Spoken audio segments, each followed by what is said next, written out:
اعتماد کی بات۔ ابھی ہم آتے ہیں کہ سیدنا معاویہ کتنے بہادر تھے۔ جنگ یمامہ ہمارے ہر بچے کو یاد ہے اور یاد ہونی چاہیے۔ سیدنا صدیق اکبر کے دور میں اہم ترین جنگ تھی جنگ یمامہ۔ یہ ربیع الاول 12 ہجری میں ہوئی۔ جنگ یمامہ عقیدہ ختم نبوت کے تحفظ کی جنگ تھی۔ جنگ یمامہ عقیدہ ختم نبوت کے تحفظ کی جنگ تھی۔ ایک بات یاد رکھیں، ذہن میں بٹھا لیں، پکی ذہن میں بٹھا لیں، ہم کوئی کمرشل اخلاقیات والے نہیں ہیں اور نہیں الحمدللہ میں کہنے میں ڈر لگتا ہے۔ ہمارے بڑوں نے، ہمارے اکابر نے جدوجہد کی ہے، ختم نبوت کے مسئلہ پر جدوجہد کی، اپنی قربانیاں دی ہیں، لیکن کوئی ایسا باغی جو ختم نبوت کا حد درجہ منکر ہو اور باغ نہ آ رہا ہو تو صحابہ کرام نے اس کا مناظرے نہیں کیے اور اسے تحریریں لکھ کر دی، اس کے خلاف سیدھا سیدھا جہاد ہے، اس کے خلاف سیدھا سیدھا جہاد ہے، اسے زبردستی ٹھیک کرنا ہے۔ ہم یہ کیسے برداشت کریں؟ میرے نبی جو اس کائنات کی مقدس ترین شخصیت ہے، ایک بندہ اٹھے اور ان کے مقابلے میں نبوت کا دعویٰ کر دے۔ صحابہ کرام نے عملاً جہاد کر کے بتایا کہ جب کوئی مناظروں سے بات نہ مانے، جب تحریری طور پر کوئی نہ مانے، زیادہ ہٹ درم ہو، زیادہ ضدی ہو، پھر ختم نبوت کے تحفظ کے لیے جنگ یمامہ لڑی جاتی ہے۔ پھر اللہ کا فَاضْرِبُوا فَوْقَ الْأَعْنَاقِ وَاضْرِبُوا مِنْهُمْ كُلَّ بَنَانٍ، پھر اللہ نے ان کی گردنیں اڑا دینے کا حکم دیا۔ پھر اللہ کا فَقَاتِلُوا أَئِمَّةَ الْكُفْرِ إِنَّهُمْ لَا أَيْمَانَ لَهُمْ لَعَلَّهُمْ يَنْتَهُونَ۔ اللہ نے ایسے ضدی کافروں کے لیے پھر جہاد کا حکم دیا، اللہ نے ایسے ضدی اور عناد پرستوں کے لیے قتال کا حکم دیا، اللہ نے پھر ایسے شیطانوں کو ٹھیک کرنے کے لیے، فتنہ کو ختم کرنے کے لیے جہاد کا حکم دیا، اور یہ صحابہ کرام نے جنگ یمامہ میں کر کے دکھایا ہے۔ جنگ یمامہ کب ہوئی؟ ربیع الاول 12 ہجری میں۔ اس سے یہ ثابت ہوتا ہے ربیع الاول جھنڈیاں لگانے کا مہینہ نہیں ہے، ربیع الاول عملی کاموں کا مہینہ ہے، ربیع الاول حلوے پکانے کا مہینہ نہیں ہے، ربیع الاول اللہ اور اس کے رسول کے دشمنوں کے خلاف عملی اقدامات کرنے کا مہینہ ہے۔ ربیع الاول اس لیے نہیں کہ جو بندیوں اور حدیثوں کو جلایا جائے، ہم نے جھنڈیاں لگا لی ہیں، بورڈ لے کر لگایا جائے کہ فلاں جو خوشیاں منا رہا ہے، فلاں جل رہا ہے۔ ربیع الاول اس کا مہینہ نہیں ہے بھائیو۔ ربیع الاول میں میرے نبی نے ہجرت کی، سخت ترین کام کیا۔ ربیع الاول میں صحابہ کرام نے جہاد کیا۔ ربیع الاول میں جنگ یمامہ ہوئی، جو ہمیں یہ بتاتی کہ ربیع الاول کا مہینہ عملی کاموں کا مہینہ ہے، نہ کہ نعرے لگانے کا، نہ کہ فضول خرچی کرنے کا، نہ کہ چوری کی بجلیوں سے بازار روشن کرنے کا مہینہ ہے۔ بات سمجھ لیں، ذہن میں بٹھا لیں، جنگ یمامہ ربیع الاول میں ہوئی اور یہ 12 ہجری تھی۔ یہ عقیدہ ختم نبوت کی پہلی جنگ تھی، اور یہ بات رکھیں، ذہن میں رکھیں، سارے مسلمانوں کے متفقہ عقیدہ ہے کہ ختم نبوت میرا نبی صلی اللہ علیہ وسلم پر آ کر ختم ہے، نبوت میرا نبی صلی اللہ علیہ وسلم پر آ کر ختم ہو گئی ہے۔ جتنی مرضی کوئی دلیلیں دے، جتنی مرضی کوئی پیچھے نکالے، بال برابر بھی اگر اس عقیدہ میں شک ہو، ہم ایسے بندے کو مسلمان ہی نہیں سمجھتے۔ بال برابر، بال برابر، یہ میں نے سمجھانے کے لیے کہہ دیا ہے۔ عقیدہ ختم نبوت ہمارے ایمان کی اساس، ہماری ایمان کی بنیاد ہے، اور ہمیں اس پر شرف اور فخر حاصل ہے کہ ہمارے اکابر نے عقیدہ ختم نبوت کے لیے قربانیاں دی، اور ابھی تک پوری دنیا میں ختم نبوت کے تحفظ کے لیے کام کر رہے ہیں۔ ہمارے ہاں عالمی مجلس تحفظ ختم نبوت بڑوں کی سربراہی میں کام کرنے والی تنظیم ہے جو پوری دنیا میں کام کر رہی ہے۔ اللہ ہمارے بڑوں کی حفاظت فرما دیں، اور اللہ تعالیٰ اس کام میں برکت عطا فرما دیں، ہر فتنہ شر سے اللہ محفوظ فرما دیں۔ یہ بنو حنیفہ ایک قبیلہ تھا، اس کا نام تھا مسیلمہ بن حبیب۔ اس کو مسیلمہ کذاب کے نام سے ہم یاد کرتے ہیں۔ کیوں بھلا؟ اس سے بڑا جھوٹا اور کون ہو سکتا ہے کہ میرے نبی صلی اللہ علیہ وسلم کی ختم نبوت کے بعد نبوت کا دعویٰ کرے، چاہے وہ غلام قادیانی ہو، چاہے مسلمہ ہو، ہم سب کو ایک ہی تھیلی کے چٹے اور بٹے سمجھتے ہیں۔ یہ سارے کالے کپڑے ہیں، ہم تو ان کو کیا کہتے ہیں، غلطی سے بھی سفید کہنے کی جرت نہیں کر سکتے۔ یہ سارے ملک بھی غدار ہوتے ہیں، دین کے بھی غدار ہوتے ہیں، محمد عربی صلی اللہ علیہ وسلم کی بھی غدار ہیں۔ قادیانیوں سے زیادہ اس پاکستان کا غدار اور کوئی نہیں ہے۔ اور الحمدللہ یہ بات ہم کو سنی سنائی نہیں کہہ رہے، اللہ نے مجھے دنیا کے بہت سارے ملکوں میں جانے کا موقع دیا، ہم علی وجہ البصیرت سب کچھ دیکھنے کے بعد ہی کہہ رہے ہیں۔ ان کی سازشوں کو ہم نے دیکھا ہے، ان کی غلاظتوں کو، ان کی شیطانیوں کو دیکھنے کے بعد ہم کہہ رہے ہیں قادیانی نہ صرف دین کے غدار ہیں، اس دھرتی کے بھی غدار ہیں۔ مرزائی قادیانی اس ملک کے بھی غدار ہیں، مرزائی اور قادیانی ساری امت مسلمہ کے غدار ہیں۔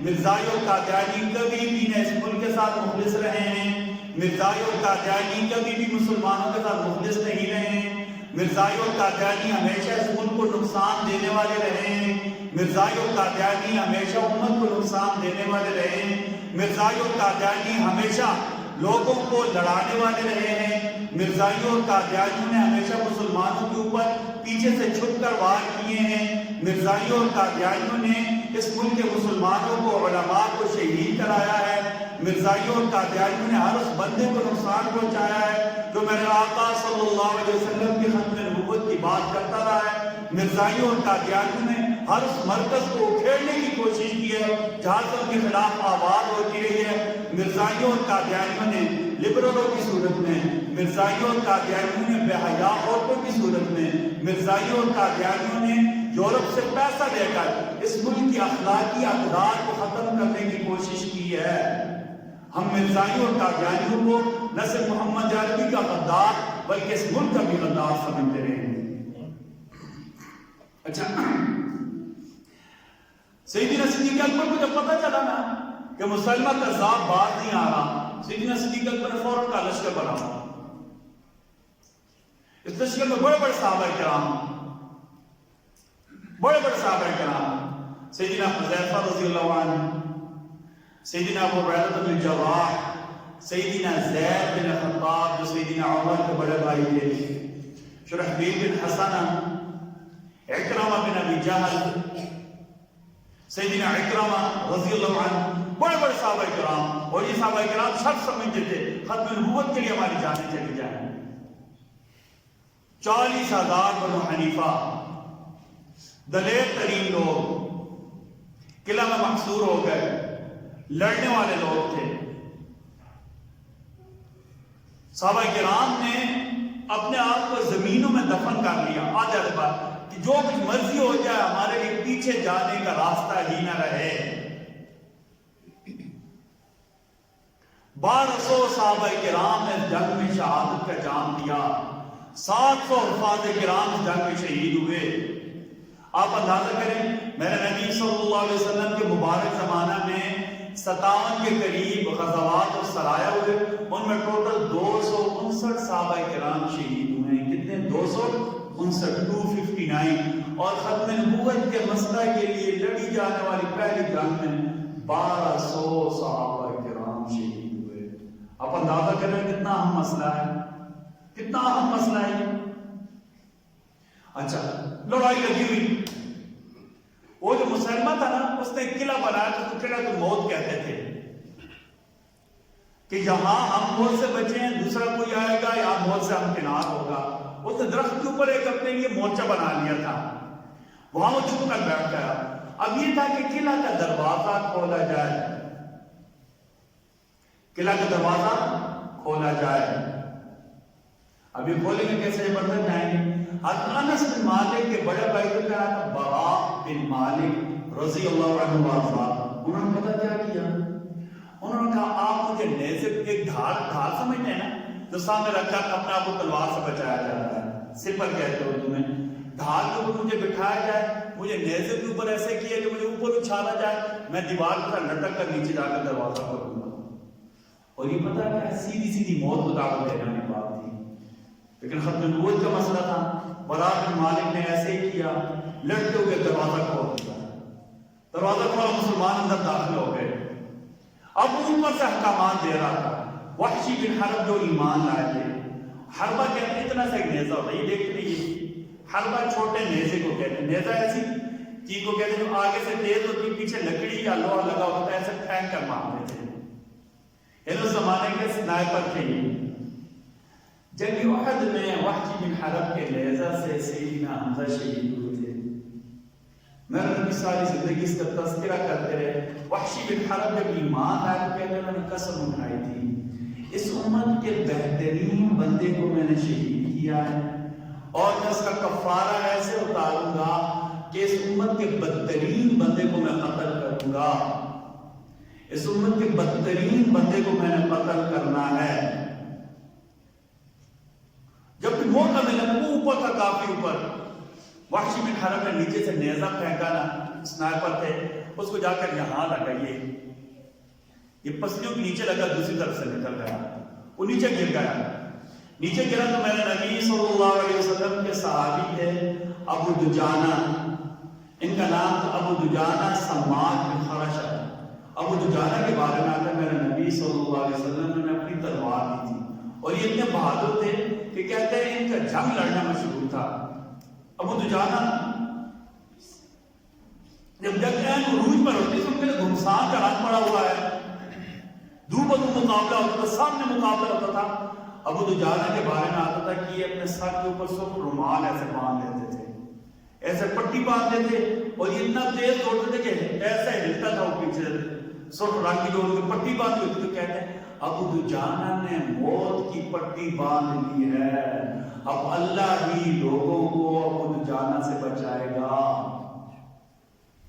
ابو دجانہ سماک بن خرشہ رضی اللہ عنہ وارضاہ کہتے ابو دجانہ نے جب لڑائی عروج پر جب ابو دجانہ سرخ پٹی پہنی نا، جب وہ نیچے گرا نا، سیدنا ابو دجانہ ایسے صفے چیرتے ہوئے اس کے سارے گارڈ کو چیرتے ہوئے چلے گئے، تلوار ماری، زخمی ہوا. اب پتہ ہے کیا کہتے ہیں کہ جو لوگ اس کے قلعۃ الموت میں گھس گئے تھے مسلمانوں کے بہادر ترین لوگ تھے. سب سے پہلے برا بن مالک، پھر وحشی بن حرب، پھر ابو دجانہ سماک بن خرشہ، اور پھر سیدنا معاویہ رضی اللہ عنہ وارضاہ. اور پتہ سیدنا معاویہ کا شرف حاصل ہے، بہادری کی بھی اعلیٰ مثال، دلیری کی بھی اعلیٰ مثال. زخمی ہو کر مسلمہ کذاب گر گیا، سیدنا معاویہ نے جا کر اس کی گردن کاٹی تھی. اس امت کے سب سے بڑے کذاب کو سیدنا معاویہ نے واصل جہنم کیا ہے. وحشی بن حرب نے نیزہ مار کر زخمی کیا، ابو دجانہ نے تلوار مار کر گرایا نیچے، اور سیدنا معاویہ نے مسلمہ کذاب کی گردن کاٹی. اچھا